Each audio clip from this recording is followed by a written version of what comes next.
none of the events that are happening in Europe currently have happened without a cause. I think Marine Le Pen said immediately after the Charlie Hebdo killings, none of this has happened by chance. There are a lot of people who bear a lot of responsibility for what is going on in Europe right now, and these people need to be held to account. And it's a combination, in my view, of both political analysts who kept saying that the thing to fear about is the growth of the right wing and a resurgent fascism.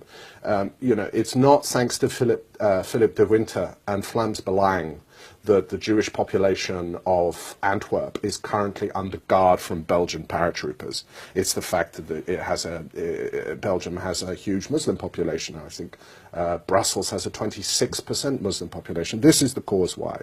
And there are a lot of particularly left-wing political analysts who made a lot of money in a sort of anti-radicalization industry of saying that, no, the real thing to fear was the growth of the far right. At the same time, there were Muslim moderates who were saying things about Anjem Choudary. Whenever Anjem Choudary appeared on the TV, there would always be counterpointed by an Islamic apologist who said that, no, this man doesn't speak for Islam. He's got nothing to do with Islam and Muslims. He doesn't speak for any Muslims. Well, he obviously does. He obviously speaks for those Muslims who are willing to kill and die for their faith, which is why he should have been listened to, and people like him should have been listened to for the past 14 years after 9/11, when something could have been done to prevent the terrorism that's likely going to follow in the year. What has been the tipping point for you? At what point did you decide? I mean, the phrase you used earlier was the die has been cast. I think. Well, to take a specific look at some of the measures that the government is taking currently to try and deal with this problem, and it is all very much from country to country, bolting the stable door after the horse has already left.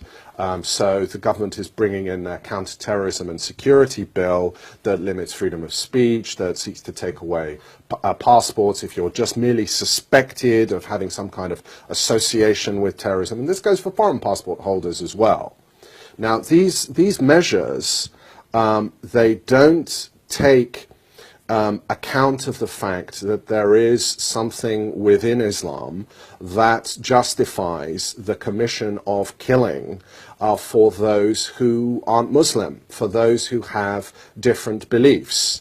And we almost live in a sort of never land now, where precisely because of this fearfulness that I've pointed to earlier, politicians like to maintain that there's two types of Islam. There's the Islam that happens in the Muslim world, where as a result of a cartoon drawn by leftist atheists in France, I think 42 churches were burned down at the weekend in Niger. And there's somehow this sort of Western Islam. This isn't to say that Islam isn't compatible. It is to say that there are certain things within Islamic ethics that justify killing people from having different beliefs.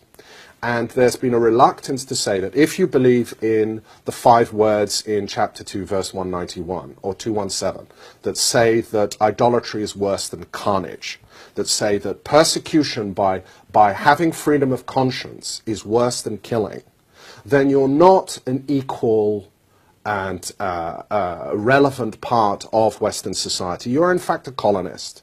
You're in fact someone who has exactly the same opinions and intentions towards 21st century Europe as, bluntly, Europeans had towards the Americas in the 17th and 18th century. And this is a reality that we are forced to live with. Somewhere, at some kind of decision-making process, it has been decided up on high that my continent and the rights and freedoms that uniquely evolved here over 3,000 years are somehow in the stage at which Islam should be allowed the freedom to moderate. But it's clear that there are certain theological obstacles that prevent Muslims themselves from tackling these issues. In fact, if they try to do so, it opens themselves up to the threats from takfiris, those who believe that unbelief is something that you can commit murder for against, you can kill because of unbelief. It opens themselves up to the same threat. So we have a succession since 9/11, and specifically in this country, according to the PREVENT strategy, which this new bill basically codifies and says school workers and health workers can be prosecuted for contempt of court and put in prison if they don't apply. That what we need to be doing is reaching out to moderates and allowing Islam and Muslims to reform their own faith. Well, it's 14 years since 9/11 now, and we've been going on this particular route of just eroding our freedoms, eroding our freedoms, eroding our freedoms. And the orgia from the Islamic stable, the unwillingness of Muslims themselves to tackle those impetuses within their religion that justify murder, are leading to Europeans having their rights and their freedoms destroyed. And their governments who are unwilling to take the measures that could have actually tackled this, which are border controls, and speaking frankly, because parliamentarians are the only people who actually have the freedom not to be prosecuted for what they say anymore, because of their unwillingness to do these things, all our freedoms and all our safety has been eroded. But the one thing, again, politicians and academics have refused to do is accept that this word radicalization, this word extremism, they are essentially meaningless words. They mean nothing whatsoever. All they mean is the possession of dangerous ideas.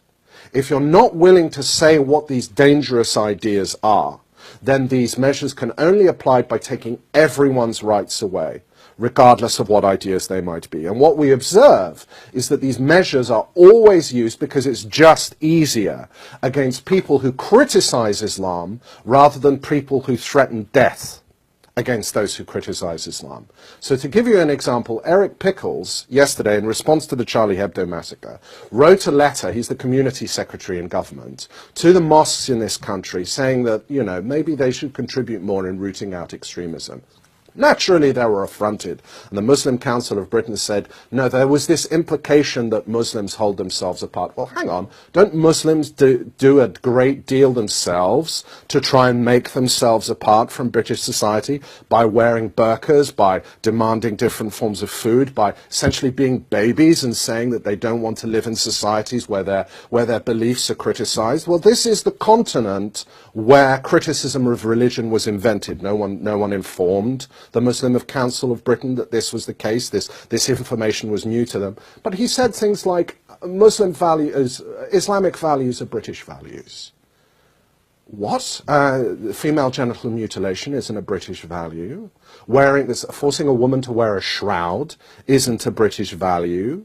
Saying that you don't share in free speech isn't a British value. He also said things like, the vitriol espoused by the English Defence League is as much of an affront to British values as the statement of preachers of hate. So in other words, getting drunk on lager and going somewhere and engaging in a football chant that says Muhammad was a paedophile is as bad as saying that people who disagree with you can have their heads sawn off and people who write cartoons can be machine gunned in half. I mean, he was criticized for essentially making a mealy-mouthed statement. I mean, there was a time when Her Majesty's government, in relation to a crisis, could at least be expected to write a strongly worded letter.